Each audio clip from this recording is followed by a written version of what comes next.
നമ്മളിന്ന് കുബൂസ് അല്ലെങ്കിൽ പീറ്റ ബ്രെഡാണ് ഉണ്ടാക്കുന്നത്. ഫെർമെൻറ്റ് ചെയ്ത ഈസ്റ്റിലേക്ക് 4 കപ്പ് മൈദയും 1 കപ്പ് ഗോതമ്പും പഞ്ചസാരയും ഉപ്പും ഇട്ട് നന്നായിട്ട് കുഴച്ച് ഇതുപോലെ ചപ്പാത്തിക്ക് കുഴയ്ക്കുന്ന പോലെ നന്നായിട്ട് കുഴച്ച് ഇതുപോലെ സോഫ്റ്റാക്കി മാറ്റി വയ്ക്കുക.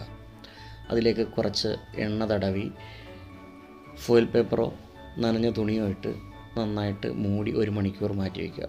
അതിനുശേഷം ഡബിൾ സൈസ് ആകുമ്പോൾ വീണ്ടും കൗണ്ടർ ടോപ്പിലേക്ക് ഇട്ട് ഇതുപോലെ പരത്തി ചെറിയ കഷ്ണങ്ങളാക്കി ഉരുട്ടി ചപ്പാത്തിക്ക് പരത്തുന്ന പോലെ പരത്തി ഒരു തവ ചൂടാക്കി അതിലേക്ക് ഇട്ട് തിരിച്ചും മറിച്ചും ഇട്ട് പൊങ്ങി വരുന്നിടം വരെ നല്ല രീതിയിൽ ചുട്ടെടുക്കുക. അപ്പോഴേക്കും നമ്മുടെ കുബൂസ് ഇവിടെ തയ്യാറായിട്ടുണ്ട്. വളരെ എളുപ്പത്തിൽ ഉണ്ടാക്കാൻ പറ്റുന്ന ഒരു ബ്രെഡാണ്. നിങ്ങളെല്ലാവരും ചെയ്തു നോക്കുക. ഇതിൻ്റെ മുഴുവൻ വീഡിയോ നമ്മുടെ ചാനലിലുണ്ട്. എല്ലാവരും ഒന്ന് കണ്ടു നോക്കുക.